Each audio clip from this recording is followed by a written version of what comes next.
The quality of the information we take in, again, will translate to the quality of life that we live. That trends have always been there. Trends have always been part of our life, would always be part of our life. The difference is how fast these trends spread. Okay, so technology makes it faster to spread. Like I said, today you don't go looking for information, it comes to you. Hello guys, hope you're doing well. It's my reverse schedule from Impact Our Generations, and in this session of today we are to be talking about a very interesting subject, something that will be very insightful and very impactful for you. We are receiving a very interesting and very intelligent guest today. He's a professor, a teacher in the University of BAU, Bahshashi Cyprus University. Mr. Assistant Prof. Dr. Acheme is a teacher in information technology and also a pastor. So we'll be talking today about the overload of information in our society, how we can manage, how we can come out from it and bring out the best of ourselves. So stay tuned and see you after the intro.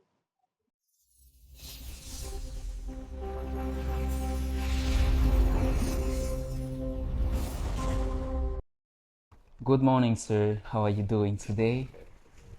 Thank you. It's a great pleasure to have you today in this Impact podcast where we inspire youth people, where we think about and we talk about inspiring subject in order to transform our generation and have a positive impact on them. It's an honor to have you among us today. So today we are to be talking about going beyond the noise in our society. We know in our generation, youth we are confronted to so many informations from left and right, everywhere we are going, especially with the upcoming of the technology. We are facing a lot of information load. So there is a problem that comes now, which is the management and the usefulness of those information. That's mainly what we are going to talk about today. And I'm sure with your background in MIS and of course your great experience in the world of information, we will have some great insights today. So as it goes, for the first question, what first of all do you think, what based on your analysis, what do you think about the information load in this generation? Information load in our generation is just starting. Yeah, we are just starting. We should expect more. That is what I would say. In the previous years, if you needed information, you would travel some distances. For example, you go to a library to get information. Today, you don't travel to get information. Information comes to you. So we should get ready for more. Yeah, definitely. And so what difference do you think we can make between what is on our mind and those information? What difference can we make?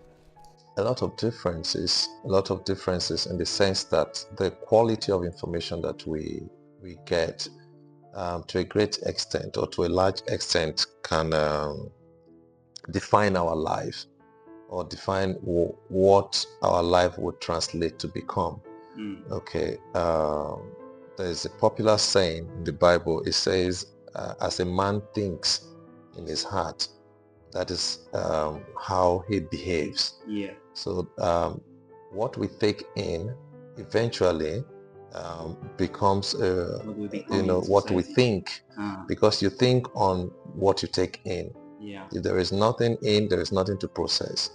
So the quality of the information we take in, again, will translate to the quality of life that we live. Yeah, definitely. Because what we take every day, what we take as information from outside, from our surrounding, actually makes our decision. Okay, that's great. But there's this saying, there's this specific thing of nowadays that we call trend. Trend on the internet, Instagram particularly. There's something we call trend where a millions of people are doing the same thing because they saw one person doing it. How can we manage to make a difference and come and move and and move out of this trend our own personal perspective of things? That's an interesting question with many sides to it. The first thing is that trends have always been there. Trends have always been part of our life, would always be part of our life. The difference is how fast these trends spread. Okay, so technology makes it faster to spread. Like I said, today you don't go looking for information, it comes to you. So we get to know the trends faster than, because on every platform, on Facebook, Instagram, TikTok, and all possible social media outlets, you see, because we use algorithms, to distribute these things. So in managing trend, if you ask me, it has to do a lot with personal discipline. Okay, what discipline we put in place for our lives, meaning that I need to be responsible for what information I take in. Okay, apart from knowing yourself, the truth is that these things pull us. They pull our attention. They all want to gain our attention. And it's not easy to say no to these things. Because in most cases people want to, oh, this thing is trending, what is it about? Okay, and more so, not just that it is trending, the fact that there are financial or economic benefits attached to trends. Okay, if something is trending and I pick it and I post it on my social media and I have views on it, I can quickly make money. So it depends on the benefit it brings to you.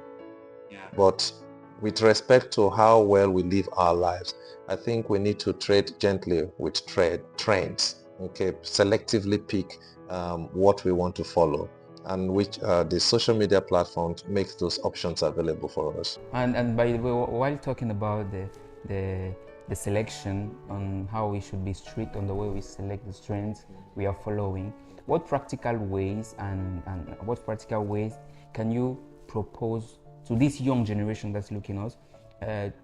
What practical ways can they use actually to silence those I will not say useless but too noisy trends and find their inner way or their inner voice?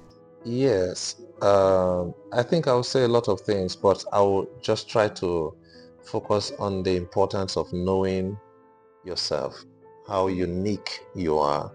Okay, your uniqueness will determine what you take in or what you follow. Okay, for example, if I know early that I want to be a medical doctor, okay, I get to identify this part of my life that this is an area of interest for me. Then exactly, I start to configure my mind, my reasoning. I start following people who are successful in that area rather than waste my time follow other contents that will not add value to where I'm going to. So it begins with knowing ourselves, how unique we are, and ensuring that we stay focused. But that again entails a lot. It entails a lot, especially with the distractions that we have all around. You need good mentors. You need good followership. I mean, people who are successful, who will mentor you to achieve what you want to achieve. Many people live a fake life today. Okay, they're not really satisfied. That is why we have, a high rate of depression in the society. To the high rate of suicide, high rate of abortion, and all of these things that are going on in the society today. People are doing it because they follow trends, and they don't know they don't consider the consequences of their actions before going into it. They don't know themselves. They don't know how different they are. They don't know what uniquely they bring to the society. So it begins with knowing yourself. Yeah, that's great, because the fact of talking about uniqueness is a great point, especially in this generation where we want to always admire people and take ourselves and put into other people's shoes. This message is very important for us to calling us to be different, to make the difference in our generation while being different. So, sir, as a professor, as a teacher, and a doctor, as you are already, and a pastor, how wonderfully do you, how do you come to manage those things, to manage this noise, and to also in the midst of that noise, because we are not free of them, we are all in it, in the midst of that noise, to find your way and to be successful? I won't tell you that there's an easy way out of this, okay, because the human instinct wants to go in this direction, okay. My principle is simple, okay, and I tell people, I said, don't do things because they are easy, okay. If you do things because they are easy, most times those things look easy, okay. You are to a great extent lowering your possibilities, okay. So when you are faced with challenges, it takes your attention, it takes your mind, it takes a chunk of who you are to to fix that problem. So many times people run away from challenges. So we need to build our lives based on principles. Principles. Okay, if you're a wise person, would always build their life based on principles. And one principle is that God hasn't called us to do easy things. Yeah, because if God needs, if everything was easy, He doesn't need you. Yeah, if you're familiar with this, with the Bible, in Genesis chapter 1, I think 26, 27, where God created man, He created them with 5 agenda. Okay, He told them, He said, reproduce, multiply, subdue, be in charge, dominate. Okay, God gave us these things. These are not easy things to do. Not at all. A baby doesn't subdue, a baby doesn't multiply, a baby doesn't. So we have to work on our mindset, tell ourselves the truth, find out principles that work. Okay, follow those principles and make it a part of your life. So to navigate through all of the distractions and challenges there, I need to tell myself the truth all the time. Always withdraw back and say, hey, you did bad here, you can do better here. Nobody's ever going to tell you that. Where there is there's an importance of even check-up and introspection, constant introspection, in order to know if you're in the right path or not, or if you're doing the right thing or wrong. I live my life based on the principles of the Bible. No, Jesus taught us a lot of things about how to live, and He lived that life practically. He was the only sinless person. And if you think of what it means to be sinless, you think about Him. So what He did by dying and resurrecting was to release grace for us to live like that. So any other life outside of that would not give you satisfaction. Today, I live my life satisfied every day. Every day, because I enjoy what I do. I go out, I wake up with purpose, I sleep with purpose. I am not looking for somebody to encourage me. For instance, somebody has to, oh, come on, do it, you can do it. No, I don't need that kind of encouragement. And I think also that the busy mind, when someone is busy, I think he will be less drawn out by those trends and all the things on the internet, because when you focus on some things, on vision, you will not be distracted too much. Yesterday, I had a meeting.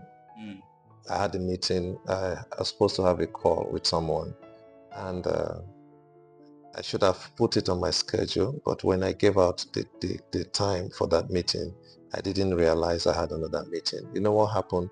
I was in that meeting 1 hour before, because I miscalculated the time, because every time, every minute matters to me. So I had to shift that meeting to another time. What am I trying to say? My days run faster than I can catch up. Yeah, you feel like they are not even enough. Spend 1 hour on the social media, I've lost a chunk of my time. So yes, I agree with what you say. If we keep ourselves busy doing productive things, we'll have less time for frivolities, to be honest. And again, our balance is, I'm an IT instructor, so I'm not trying to say those things are not useful. I have a lot of things I do outside of outside of my practices. I have things that I build myself on that are important. For example, in AI, we have conferences that we are organizing in AI and cybersecurity. For example, we have one in Canada this month. We have another one in Rwanda in November. We're busy teaching people. The one in Rwanda specifically calls people of faith to come and talk about AI, to understand the benefit, how to use it, and how not to allow technology to control us. So I'm a technology person, so I'm not trying to say we shouldn't use it. So I just need to make that balance. Okay, thank you very much for these great insights. Really, they're really helpful and revealing to us. So we come to the last question of our podcast. The time you're talking about, the time, and I think the time is the greatest gift we have for right now. But what is the greatest gift we receive when we step away, far from the noise, the overload of information? Satisfaction. Satisfaction of what particularly? Satisfaction that you are living a purposeful life. Satisfaction that God is happy with you. Satisfaction that you're not wasting life. Time is not only a gift, it's an asset, priceless. The reason I said it's a priceless asset is that every time lost can be regained. The last 30 minutes, you can't get it back. So whatever you do right now will determine what your life becomes tomorrow. So we only have now and future. We don't have any other thing. Past is past. So it's a priceless asset. So I want to feel satisfied that I achieved something, my goals. So I will have to set long-term goals, short-term goals for myself, because they are all time-based. Yeah. So yeah, I believe that if we handle our time well, and what we gain from that, majorly satisfaction. And when I say satisfaction, I'm talking on a more general term, okay? Because some people call what they call satisfaction can be maybe, oh, it pleases me. But that's not what I'm talking about. Satisfaction for me has to do with solving problems. An impact, positive impact. Impacting your community, your environment, helping people out of depression, helping people, being highly useful, maximizing yourself completely. More like a sacrificial life. Yeah, you see the results coming in, you hear the testimonies coming in. You know, I said this before we close. A friend of mine wrote to me some months this year, February this year. The last time I met him was maybe 15 years ago. And so it was my birthday and he wrote to me and he said something to me. He said he can never forget what impact I played in his life. I've forgotten, I don't know anything. And what he said was that I made him come out the best in his, So because when I sit with somebody, I'm deliberate about the time I spend with that person. It's a practice, it's a principle. So that brings me satisfaction that somebody gains insight, somebody sees purpose, somebody sees a solution to their life problems. I feel happy, and you don't need to pay me for it. Definitely. Wow, that's great. So as we're closing up, what advice in general can you give to this generation, especially the young one, the Gen Z that are very Z's? What advice can you give to us? I love the Gen Z, you say, but we've had lots of generations. They won't be the first, they won't be the last generation. Definitely. We give a tag because it's easy, it's called convenience. Okay, there's nothing like that. There's only one thing that doesn't change, is God. So the advice I will give to everyone, whatever your generation, millennial, Gen Z, Alpha, whatever generation, know God and know God significantly, sufficiently, because everything I've said here and anything I would ever become has to do with how much of God I've known. It brings out the best in you. Definitely. Yeah, I say something. A lazy man cannot walk with God. God is not lazy. He's not lazy. He created the whole universe. He created everything you can see. A lazy man can't do that. You know. So my main counsel to you is know God. If you know God, it's possible for you to know yourself. It's possible for you to be different. It's possible for you to live a satisfied life. That is what is lacking. Wow. Thank you very much, sir, for your time. Thank you for this great insight. Thank you for your disposition to come and talk with us for this Impact podcast. We really wish next time we still have you for some other subject and other great insight. Thank you very much. I look forward to that. Thanks for having me. I'm grateful. Welcome, sir. Thank you.